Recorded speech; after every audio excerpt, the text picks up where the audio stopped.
So shalom, everybody. Hi, I'm speaking to you from Israel. My name is Anat Hoffman. I'm the executive director of the Israel Religious Action Center, which has the unfortunate acronym of IRAC, Israel Religious Action Center. Action is our middle name, and we are the legal and advocacy arm of the reform movement here in Israel. And boy, do we have work to do. We are in court over 60 times a year. That's more than once a week. And we are doing a lot more than just fighting for the rights of our own movement. And we're of course doing that too. But we're also fighting for the rights of other minorities. And we feel that we express our Judaism by fighting for our values, Jewish values, religious pluralism, gender equality, democracy, tolerance, those delicious values. So I actually get a salary for fighting for my own country and trying to mend it. I was asked a while back from a young kid, how do you say Tikkun Olam in Hebrew? Well, let me tell you how to say Tikkun Olam in Hebrew. Tikkun Olam in Hebrew is Orly Erez-Likhovski, our new director. She is just a few months on the job, but she's a real star, and she's not new to our organization. Orly is a very excellent lawyer. She's been running our legal department for 18 years. She's the leader of some of our most important Supreme Court petitions. You're soon going to hear about them. She studied at Tel Aviv University for her first degree in law. She clerked at the Supreme Court. Then she went to Columbia University, human rights, and she has a master's from there. And really, you are about to have a treat. On the one hand, you'll be hearing some of the most challenging issues happening in Israel today. On the other, you're going to hear about an Israeli that you really want to link arms with, an Israeli that inspires you, that gives you hope. And isn't hope our anthem? Isn't hope something we can center around? I often think about the fact that it's very hard to, in fact, it's impossible to roll up your sleeves and to wring your hands at the very same moment. In fact, it's impossible. You need to make up your mind. Roll up your sleeves or wring your hands. This evening, this is our evening, yours is noon. We have an opportunity now together to roll up our sleeves together. And we will leave ample time for questions, and you can, questions or comments, don't worry, we want a dialogue with you. So there is a chat and you can put your questions or comments there, and we will eagerly take care of them and relate to you later on. So without further ado, Orly, the floor is yours. Thank you, Anat, and hi, everyone. I'm so excited to be here with all of you and share with you the story of IRAC and the stories of some of the people that we've helped over the years. As Anat said, I've been working for IRAC for the past 18 years, and I decided to study law quite a long time ago because I wanted to promote social change and I wanted to fix what is broken in Israeli society. IRAC was therefore a natural home for me, a place where me and my devoted colleagues work each and every day to promote our mission and passion for justice and to further the goal of Tikkun Olam, like Anat said. IRAC is celebrating 35 years this year, 35 years of promoting inclusion, equality, and tolerance in the face of extremism and exclusion. We go against those who use Judaism to incite hatred and hostility. We are inspired by the notion found in Pirkei Avot, Chaviv Adam shenivra b'tzelem, beloved is man for he was created in the image of God. I would like to tell you now the stories of a few people whose lives we touched, stories through which you will get, hopefully, a sense of how IRAC is working to turn Israel into a better place. So I'm going to tell you stories which will illustrate our activity in 4 areas. The first is religious equality. The other is legal aid to converts and immigrants. The third is our fight against racism. And the fourth and last one is our fight for women's rights. So starting with religious equality. IRAC is the prominent organization dealing with religious equality in Israel, striving to ensure equal treatment of all streams of Judaism in a variety of contexts, such as the Western Wall or the way the state funds religious services. We assist Reform congregations around Israel in receiving public allocations of land and funds for the construction of synagogues. Because in Israel, state and religion are not separated, the state funds heavily religious services, but historically such funds have been given only to Orthodox congregations, and we're working to change that. One of the Reform congregations that we have assisted is the Bavat Ain congregation in Rosh Ain, a city in central Israel not far from Tel Aviv. We've been assisting this congregation for the past 15 years in their struggle to obtain land and funds to build their own synagogue. Imagine that, 15 years. Eventually, we turned to the Israeli court system and filed a petition on behalf of the congregation 4 years ago. We demanded that one of the 10 new synagogue buildings that are about to be built in the city, in Rosh Ain, by public funds, will be given to the only Reform congregation in the city. The municipality opposed it, and in response to our petition, they claimed that there is actually no need for a Reform synagogue at all in Rosh Ain, and that one should suffice with over 40 synagogues, Orthodox synagogues, that operate in the city. However, after a few hearings, the court accepted our petition and ordered the municipality to allocate one of the buildings built, one of the synagogue buildings built by public funds, to the Reform congregation. These days, we are waiting for this decision to be implemented. This legal victory conveyed a very clear message that in Rosh Ain, as elsewhere in Israel, there is more than one way to be Jewish. That people who live in Rosh Ain who wish to have an egalitarian bar or bat mitzvah or celebrate holidays together as a family can do so in their own city, and they will not be forced to travel afar to another city. In a recent conversation I had with the chair of the congregation, he told me how proud he felt about the work of IRAC, not only regarding the work we've done on behalf of the congregation, but in general about the values we promote through our work.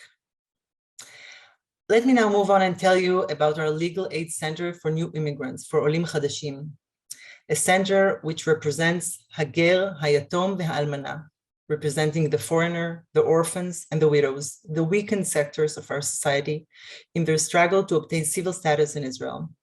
Each year, this center offers legal assistance to over 1,000 people.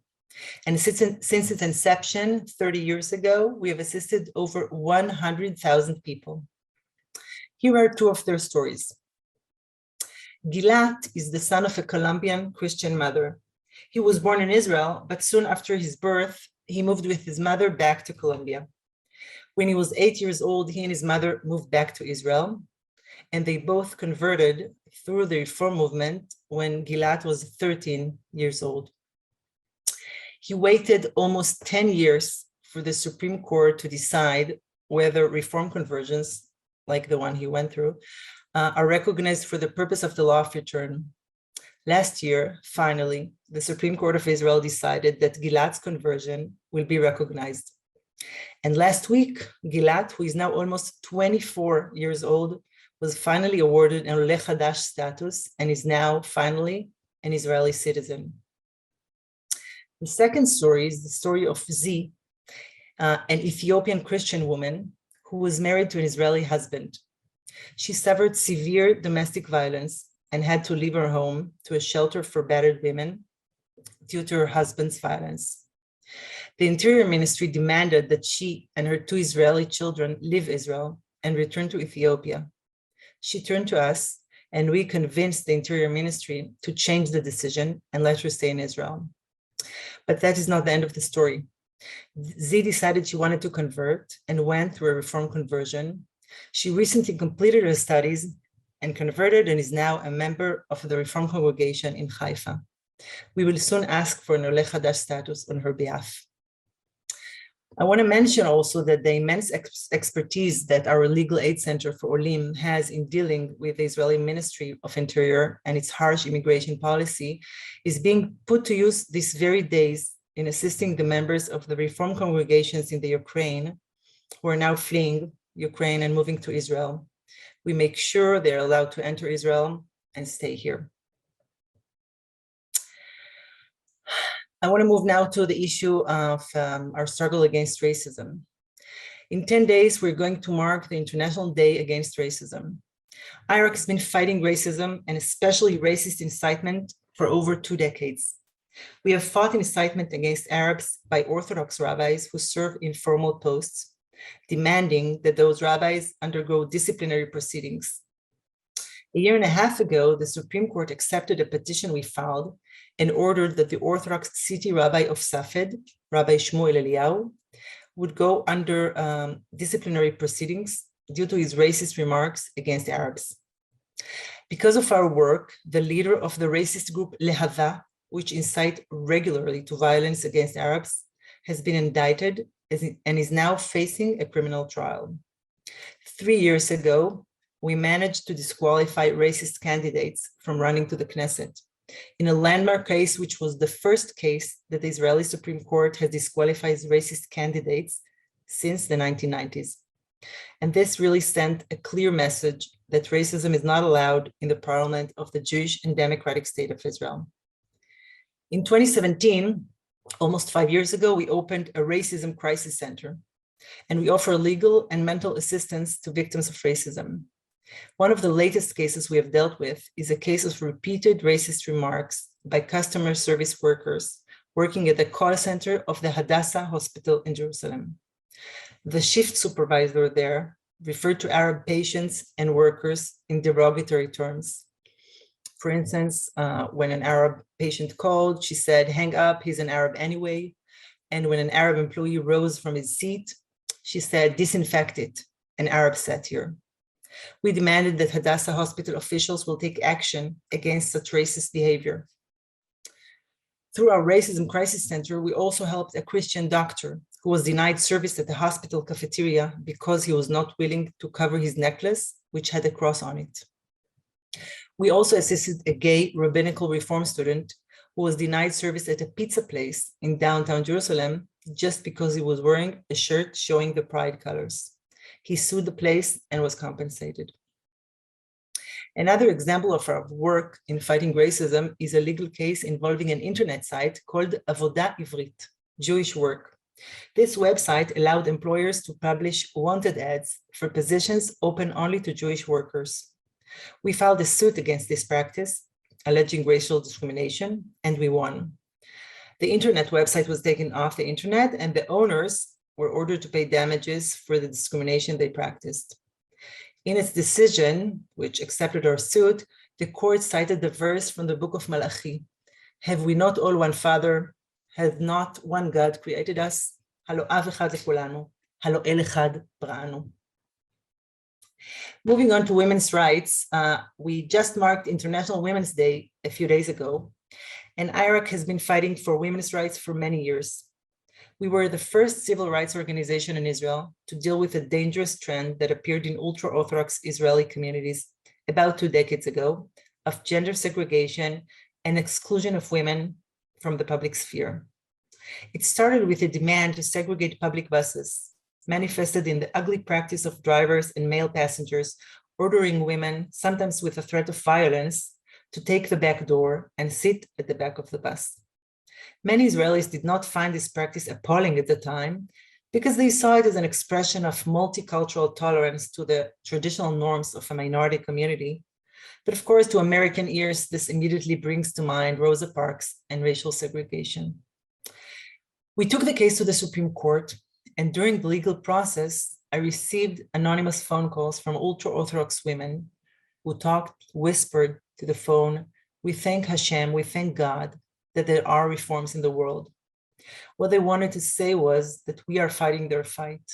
They opposed gender segregation on buses, but could not do so publicly for fear of backlash from their community. We won the case, and the Supreme Court declared that forced gender segregation on buses is illegal. However, women still have to fight for their rights to be treated equally while taking the bus. 3 years ago, a secular female woman named Nur Baron wanted to board a public bus in Jerusalem. When the bus stopped at the station, She tried to board the bus, but the driver stood at the door, blocked her entrance, and declared that only men can board the bus, and that there is room in the bus only for 12 men. The driver let a few men who stood in line behind Noor board the bus, but he did not let her do so, saying, "This bus is segregated, there is room for men only." Imagine, this happened in 2019. Noor was devastated and humiliated, and she turned to us for assistance. We complained to the Ministry of Transportation, and they initiated criminal proceedings against both the bus company and the bus driver. I'm glad to report that just a couple of days ago, the court decided to convict the company and the driver and ordered them to pay a fine and also to compensate Noor. The driver was also warned that should he discriminate against women in the future in a similar manner, his driver license would be suspended. When hearing about this decision, Noor said this victory was not only hers, but it was also the victory of the ultra-Orthodox women who stood next to her at the bus station and also were not allowed to board the bus just because of their gender. Another disturbing phenomena in recent years is the disappearance of images of women from the public sphere. I want to now share a short presentation because I think this is something you should definitely see. Israeli money bills, some bills, contain images of women. For example, the poets Leah Goldberg and Rachel. But sometimes fanatical ultra-Orthodox have defaced those images, as you can see here in the picture, both a bill of 100 shekels and 20 shekels. Also in Jerusalem, in main streets in Jerusalem, the capital of Israel, it is common that billboards showing female images are vandalized. And you can see here a few examples. Those are pictures which have been taken in the last years. This is actually an ad encouraging Israelis to marry in a reform or conservative wedding. Again, the female image is vandalized. This is a picture of a photo of Israeli female soccer players. You see all of them were females, and so all of the female images were sprayed upon. This is a picture of Achinoam Nini, Noah, the famous Israeli singer. You can see that the man who was next to her, nothing has been done to his image, and the female image was vandalized. And this is Sharon Elroi Price. She's one of the heads of the health ministry in Israel. Again, her image was not left intact. One of the most shocking instances of vandalizing women's images was that of Peggy Parnas, whose picture you see now. She's a 95-year-old Holocaust survivor living in Hamburg, Germany. Her photo that you see here was part of an exhibition of photos of Holocaust survivors that was shown at the plaza next to the main building of the Jerusalem municipality in central Jerusalem. Peggy's photo was vandalized over and over again, as you can see here. And this did not happen to the photos of male survivors who were also hung next to her. Neither the municipality nor the police did anything. And so we took the case to court and demanded that the municipality take action to stop this. The judge who heard the case a couple of months ago, she was a female judge, she was horrified, and she demanded the municipality install security cameras and make sure that people vandalizing Peggy's photos be caught and brought to justice. And we are now following up on the matter to make sure that both the municipality and the police take the matter seriously. You can see here the beautiful face of Peggy Parnas without the vandalization. And on the right, that's her niece, Keren. She lives in Israel, and she came a couple of times to clean the picture and to send her aunt the clean photo. And then it hit close to home. Last December, I met with the president of Israel, together with leaders of the Reform and Conservative movement and of Women of the Wall, to discuss the issue of the Kotel, of the Western Wall. A picture was taken, you can see here the picture, at the meeting, and it was published in several media outlets, including an ultra-Orthodox internet news site called Bechadrei Charedim. But as you see, while the men were shown as they are, all the images of the women present at the meeting, including myself, were blurred. It felt awful to experience it firsthand, this erasure, just because I'm a woman. And of course, we're not willing to accept it, and we're now taking the case to court. Another aspect of the same phenomena is the practice of censoring of female images from ads and publications in order to avoid the vandalization. I experienced this practice personally when I visited my health clinic in the last month as part of a physical therapy treatment I'm undergoing. I noticed that all of the ads shown in the clinic included male images and no female images. As you can see here, all of them were just men and boys and male babies. Make no mistake, this was not a coincidence. This was a result of an intentional decision based on the will to cater to ultra-Orthodox clients. You can see that the only image of a woman was a small picture of a blurred woman saying, "Dai la'alimut," stop the violence. Again, I'm not willing to accept this. And after a series of letters that we wrote to the health ministry, the ministry responded by declaring that this is illegal and that the health clinics should show all genders in their ads. Sometimes even the word women is not allowed to use. You can see here that's Center for Women's Health in Bet Shemesh. And as you can see, the Hebrew word ha'isha, the woman, is sprayed upon. And also the censoring of female images sometimes creates absurd situations. And I want to give you just a couple of examples, which I don't know if they're funny or sad. So this is an ad of the medical clinic Klalit, Kupat Cholim Klalit, saying that the medical clinic is best for women because it provides all medical services for pregnant women. But as you can see, no women are shown in the picture. The same here, Klalit Medical is best for all the family, all the medical services for the family, but as you can see, it's a family, appears like a gay family, no women are not allowed to be shown here at all. This is another ad for one of the health clinics saying being a mother is to encourage your family to think about everything and to offer different foods. Again, the mother is not in the picture. And sometimes even animated characters cannot be shown. You can see here that's a pack of salt that is being sold in many places in Israel. On the right, that's the regular one with a drawing of a woman. On the left, even the drawing cannot be seen in some places in Israel. You see the Smurfette here on the left. In some place in Israel, she was censored and we had an ad without her, just the Smurfs here. And the last example, this is an ad for one of Israel's big banks, Bank Poalim, and it shows two Israeli actors, one male, one female, but in some place in Israel, the female actor disappeared and the dwarf replaced her. So as you can see, we see a lot of examples of disappearance of women.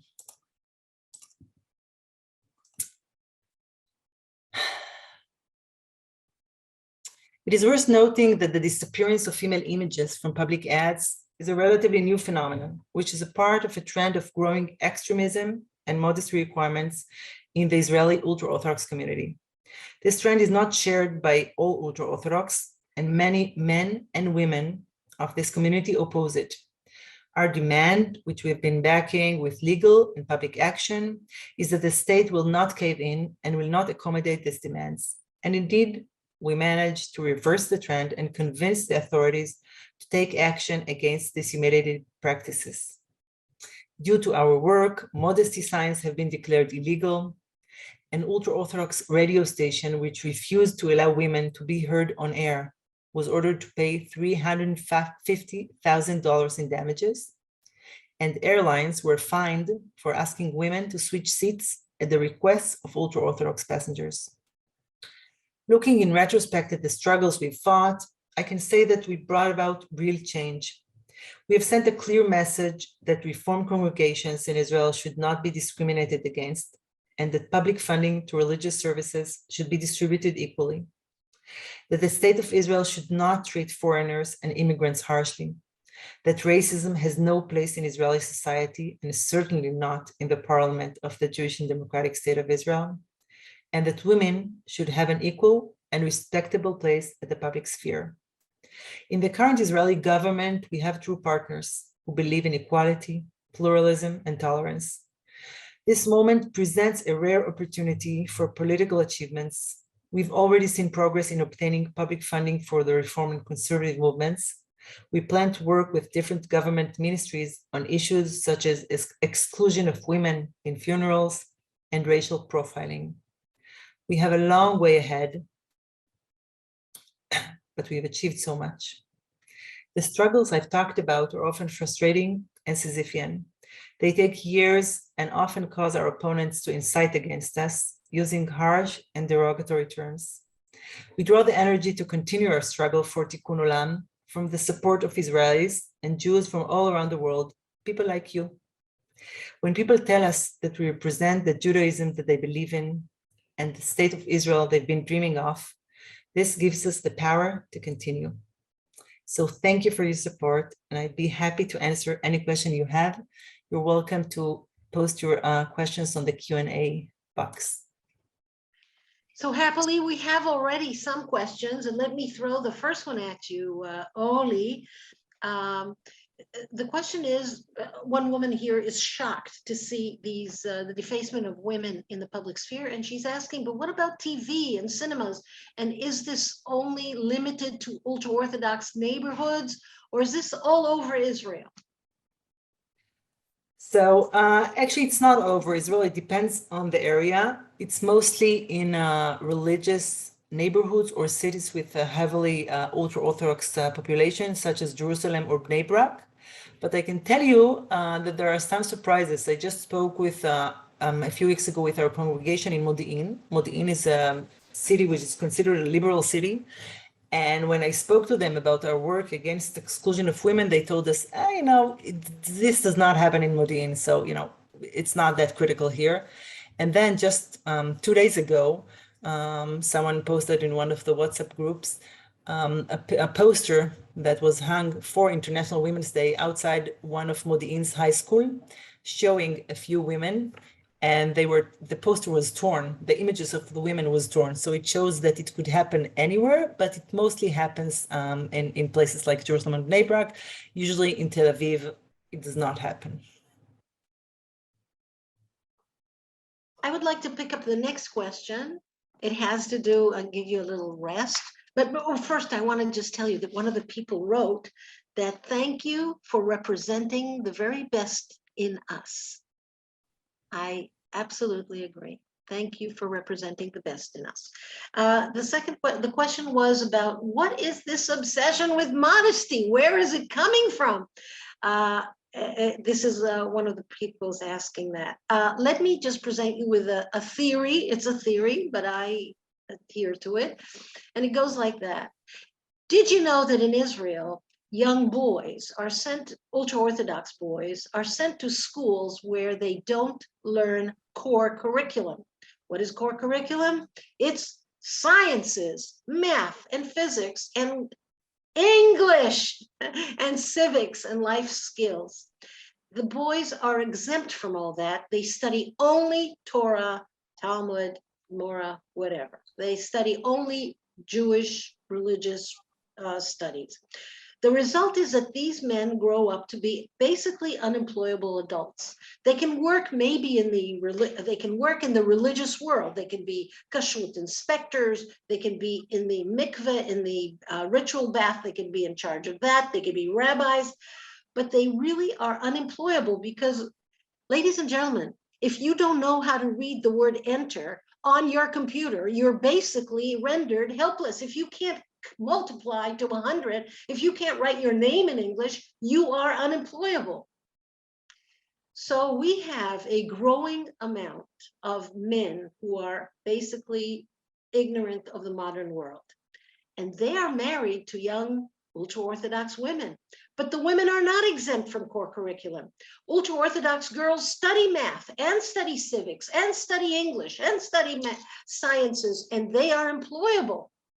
So what's happening is a skewing of the balance in the ultra-Orthodox family. The children, there are about 6 average children in a family like that, know that when they want to know how to write a check, what is a mortgage, how does the post office work, they turn to mom. Mom knows it. Well, mom knows everything. That's true in every family, but in the ultra-Orthodox family, mom would know the answer. Dad would know, on the other hand, what happens if you cut an oven into 9 pieces? Would it still bake a kosher matzah? This is one of the most important Talmudic discussions. So the rabbis are very worried about that change in balance, and they have become obsessed with modesty, basically saying, you think you're so clever? You sit in the back of the bus. You think you're so smart? You shut up and don't go on stage. You understand how the modesty helps the rabbis control what's happening in their community. I hope I got that explanation through. Orly, back to you. Is the Religious Action Center doing anything with Sheikh Jarrah, the struggle over the neighborhood of Sheikh Jarrah? We're not doing anything specific on this issue. However, we are dealing with a lot of racist practices all across Israel. We represent, for instance, the Regional Council of Unrecognized Villages of Bedouin villages in the Negev, trying to help those residents will be able to vote in ballots which will be located in places close to home, because the situation now is that they have to travel very far because they're not registered anywhere, because their villages are not recognized. So we are working to change the situation and to make them be able to exercise their right to vote like all other Israelis. And we have many other instances as well where we help racism victims and other people who were discriminated against. Here are 2 fabulous questions for you. 1, do you expend many resources in cases that we already won? Do we go back to things we already won and have to fight for them again? What a great question. Yeah, it is a great question. So we had over the years quite a few cases that we won, and there was a backlash, usually after political backlash. I can give you an example. By the way, the core curriculum is a great example, because we had a long fight for the Ministry of Education to make sure that all kids study the core curriculum, including ultra-Orthodox boys. And we received a very nice court decision, but a couple of days before the court decision, the Knesset decided to pass a law which exempts completely from core curriculum studies all ultra-Orthodox boys from the age of 14 to 18. So we have sometimes this very delicate dance between the court and the Knesset. We've had it in other issues as well, different cases concerning budgets given to the ultra-Orthodox that were declared by the Supreme Court discriminatory because they were given to yeshiva students and not to university students. And then the Knesset or the government passed another resolution, and we had to bring it back to the court. So sometimes it is this ping pong game that really we have to work for many, many years. And sometimes it's, like different legal matters. For instance, we had a long struggle to allow our converts to immerse in a mikveh, in a ritual bath that is operated by the religious council, which are public bodies in Israel. They operate mikvaot, they operate ritual baths all around Israel, but they did not let us use it for our converts as part of the conversion process. And we had a series of legal cases until we reached the Supreme Court. We had a few losses. At the end, we reached the Supreme Court, and then the Knesset passed a law saying that the religious councils can refuse service to private bodies like the Reform Movement. We turned to the Attorney General saying this can't happen because, again, it's discriminatory. And the Attorney General said, okay, we have the law, but it's not going to be implemented until the government builds mikvaot, builds ritual baths for reform and conservative movements. So now we have a law in the law book of the State of Israel, which is not implemented because it's discriminatory. So we have, this long game going on in many of the cases we've been dealing with.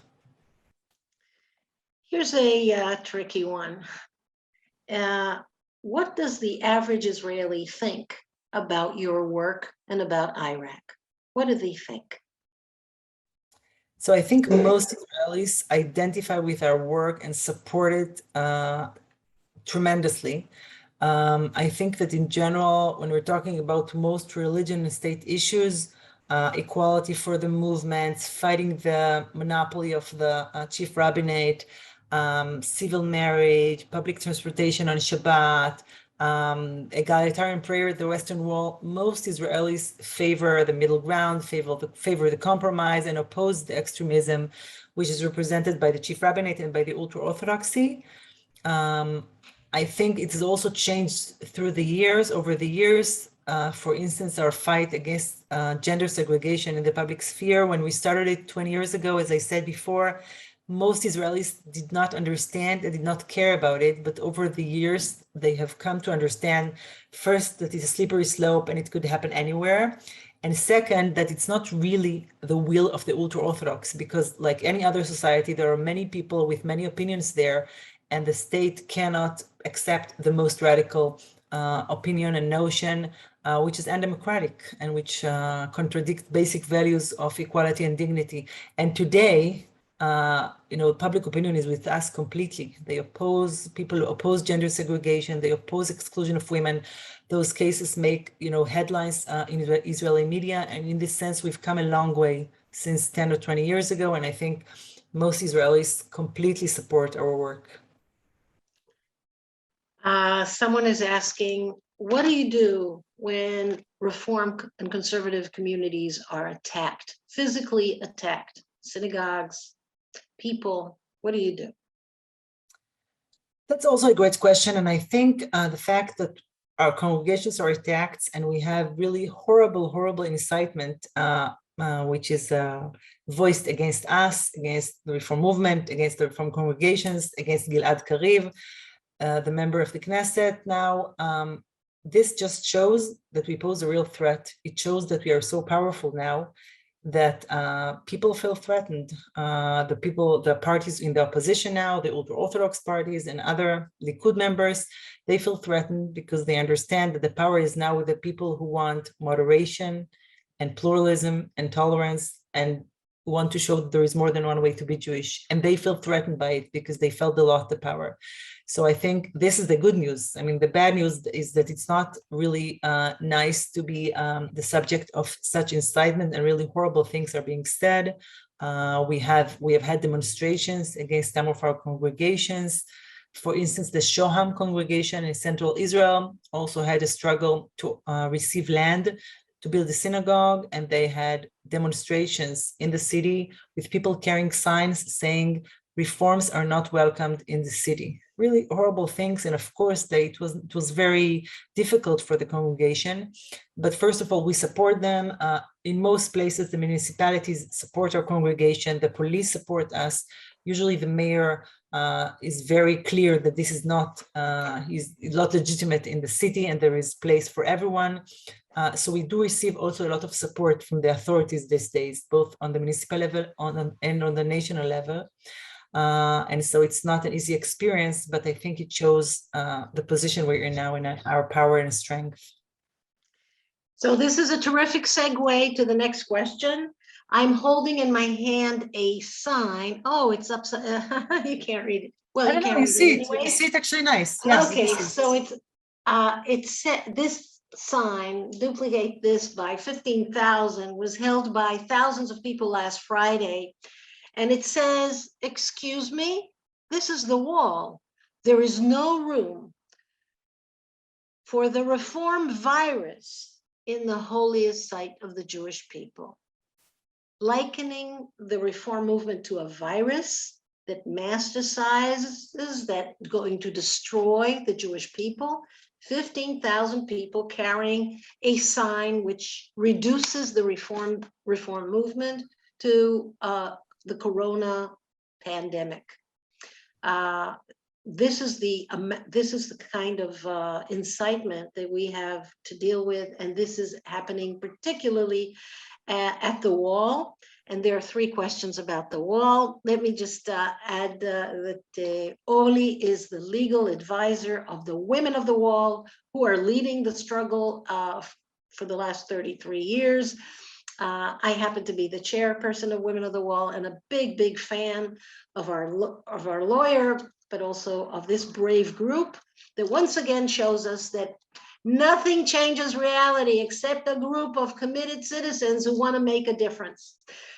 So here are three questions about the wall, only for your consideration. One, what the hell is happening with the Kotel agreement? And this is verbatim. Has anything changed with this new government? And is Gilad Kariv making a difference? These are the three questions, please. So yeah, we had a big event at the Kotel just last Friday on Rosh Chodesh Adar Bet. We were joined by Rabbi Rick Jacobs and Rabbi Josh Weinberg, who will speak soon.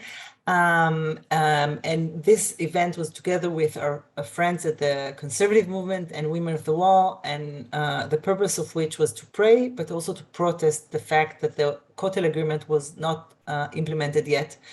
I must say that when this government was sworn in last June, we had high hopes for a swift implementation of the Kotel agreement. It hasn't happened yet. What has happened is that we do have meetings every couple of weeks with the cabinet secretary. Only just, I'm sorry, just to interrupt you for one little thing. Could you explain what the Kotel agreement is? I'm not sure everybody knows. Sure. The Kotel agreement was approved by the previous government, by the Netanyahu government 6 years ago in 2016, and it calls for a creation of an egalitarian plaza at the wall, which will be a real alternative to the segregated plaza. So there would have been a renovation of the plaza to make it a respectable place, which would be part of the Kotel, because the entrance would be a joint entrance, and anybody entering the Kotel could decide whether they want to go to the segregated plaza or the egalitarian plaza.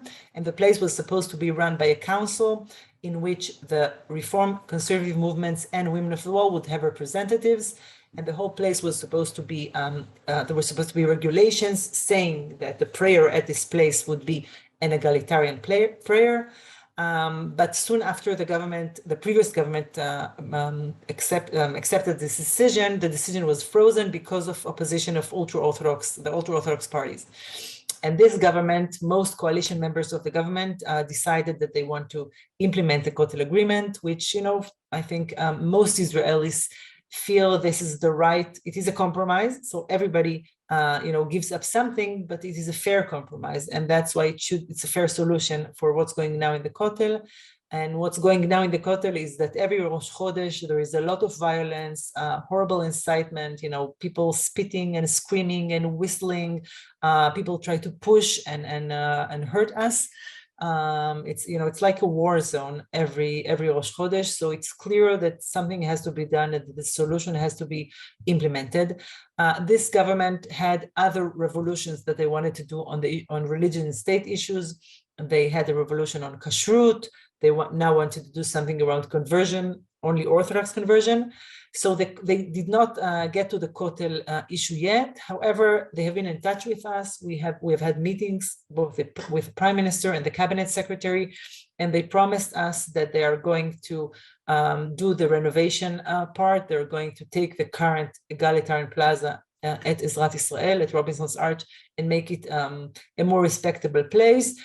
They could not promise that they would do all the other elements of the Kotel agreement, but they not say they are not going to do it. So we're in a sort of ongoing negotiation and discourse with them.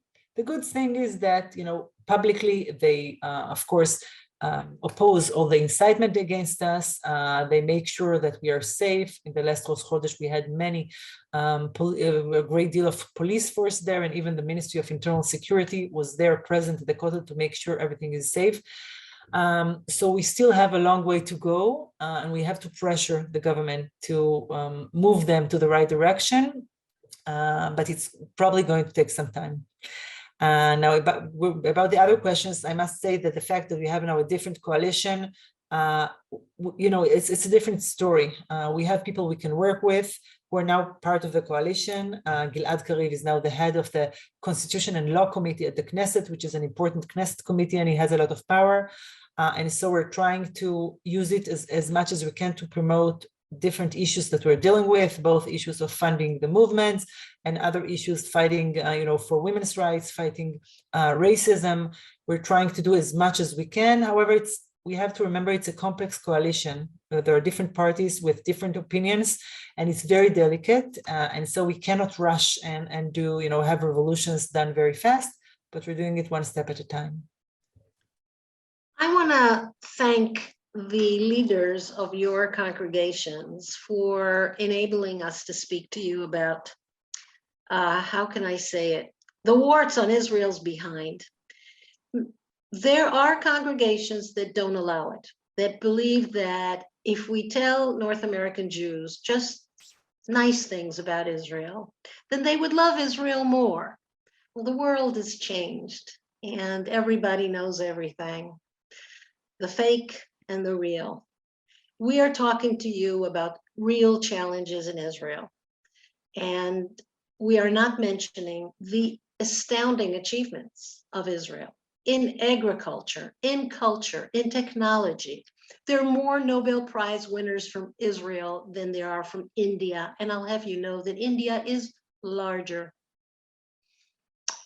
Israel has made us all very proud on many, many levels in many, many areas. This presentation focuses on a place where Israel is bankrupt.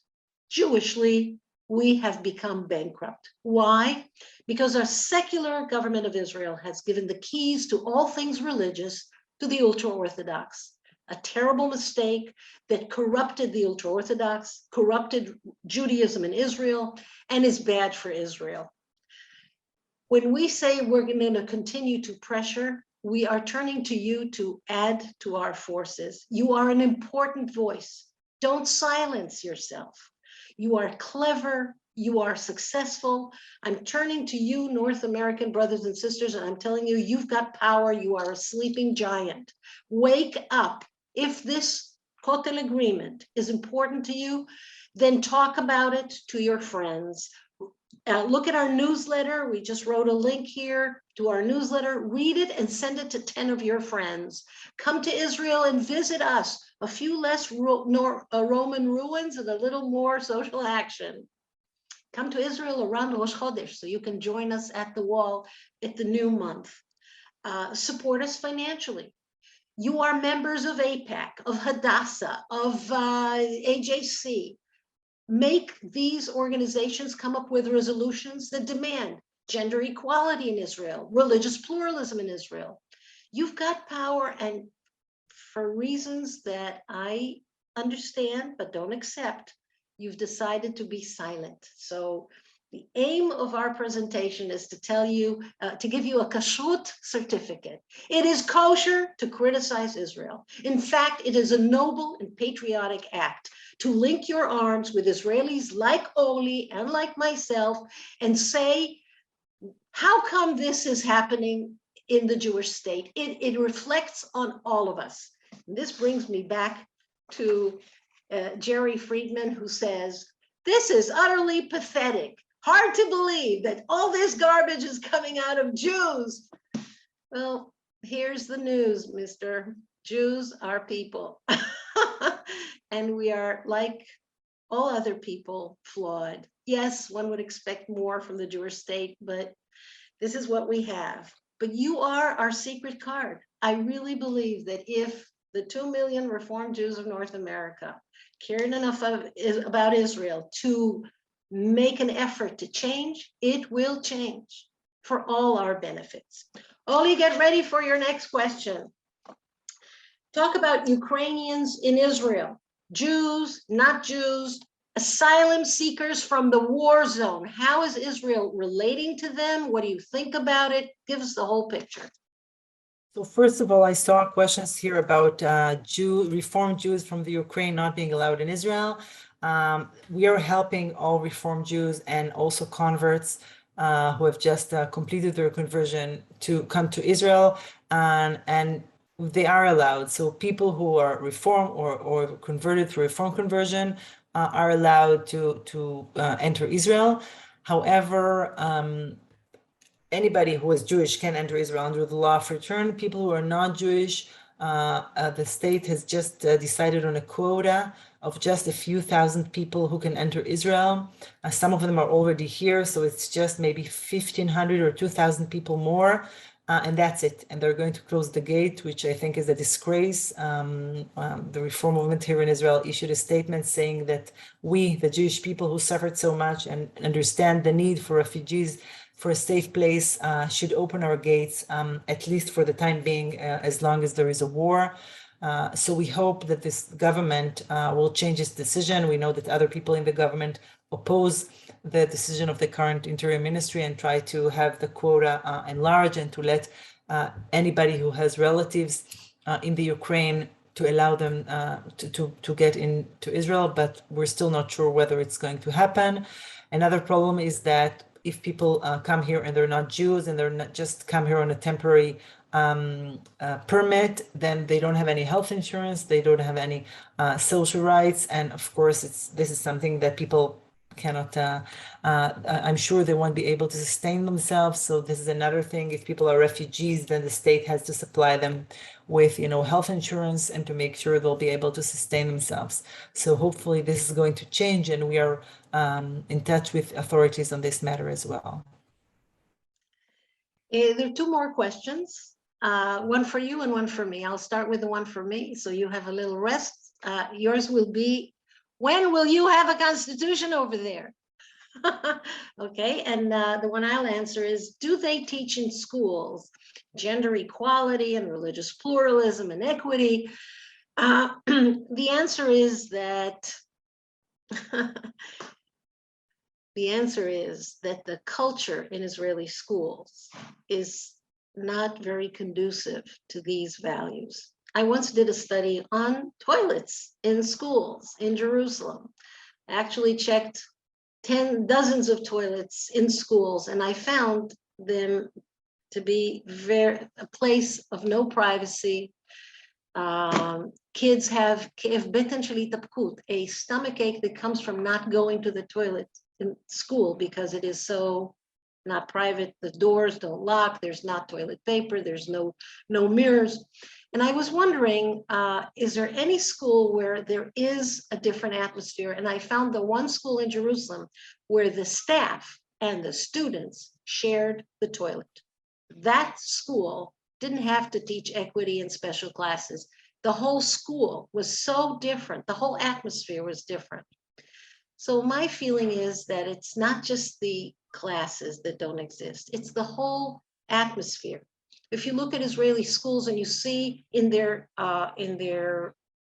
constitution, school constitution, what does the school owe the student and what does the student owe the school? You will see that it is completely skewed towards what the student owes the school. The student will come on time, the student will be ready and clean, the student will do his homework, the student will be quiet and obey. But where does the school say, I will teach you even if you're sick? I will make sure that you don't have bullies in our environment. I will make sure you can go to the toilet in peace. We barely have such items in our school constitutions. And Israeli education sadly rewards aggression and not dialogue. And that's another issue that we're gonna have to deal with. Orly, why don't we have a constitution? And just folks, you should know one thing.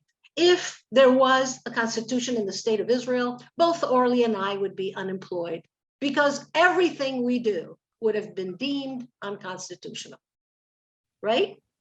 Well, I should correct you, Leo. The things we were fighting for are unconstitutional as well. The problem is we don't have a formal whole constitution. We have basic laws, which are chapters of the future constitution in Israel, which was never fully passed because of opposition of the ultra-Orthodox. We have basic laws which constitute our Bill of Rights, And since they do not declare the word equality, the Supreme Court managed to interpret them in a way that makes sure that authorities should act equally. And if they don't do so, then they act unconstitutionally. So we have the basis, but it's not strong enough. We really should have a rigid constitution. But to finish on an optimistic note, I wanted to say that we talked about the extremism of the ultra-Orthodox. I must say that we see many people within the ultra-Orthodox community that go out and open to society, that go and pursue academic studies, as Anat mentioned, and go and be part of the workplace and want better life for the kids. They want their kids to study the core curriculum and to be able to sustain themselves. We see feminist Orthodox organizations which have started to evolve. So I think we can be optimistic to the future, and I think we're... Right, you are. Let us end with one male voice. I want to invite Rabbi Josh Weinberg, the president of ARTSA. Please, Josh, you sum it up. There we go. First of all, toda, toda, toda. Thank you so much to both Anat and to Orly. It's already late at night in Israel, and I have reserved Orly for another session later this afternoon, even later. Your words are inspiring, and your work should be both motivating to us as a movement here in North America and to the reform movement around the world and beyond. Anat, you often joke about success would be unemployment, would lead to your unemployment. And I think that, we don't have to worry. There's enough work to go around right now, sadly, that you both will be leading this drive for us on our behalf. I just want to say that with all the discussion about criticism of Israel, I also want to say that we criticize out of love, and that this is so important to us. And that as Zionists, we both deeply love the idea of a Jewish state and everything that it can produce and it can bring. And to say that our Zionism is now, to quote the late Rabbi Dick Hirsch, is a social justice movement. And that's what we were showing. And Orly and Anat in the past week, when we spent time together in the Knesset meeting with leaders to the highest level, we shared that sometimes outside of Israel, people see a direct contradiction between those values of equality, justice, pluralism, freedom, tolerance, and Zionism. And you just proved to us that those go hand in hand. And that's what we're doing. And the way to emphasize that, the way for us to stress that, is to support your work. So I'm going to encourage everyone now to do exactly that, to support the work of IRAC. There are some people who say, I'm upset with Israel, so I'm going to divest from it. And no, we want to invest in the work that is happening on the ground, both directly with IRAC and to become an ARTSA member. ARTSA is the Zionist wing of the reform movement, and we represent the North American reform movement at the political Zionist table of diaspora Jewry and within Israeli politics. And so in order to have a strong voice, we need people to become members. It's $50 a household, and for your entire congregations to become members. And that is one of the single largest institutional supporters of the work of IRAC and of the Israeli reform movement. So you'll see a link coming to you in the chat. I just want to offer my deep gratitude to both, to my heroes, Anat Hoffman and Orly Erez-Likhovski, and of course to Rabbi Sarah Berman and all the good friends from Central Synagogue for pushing this forward. So toda rabah, and na'aleh v'natzliach, as they say. Thank you. Goodbye.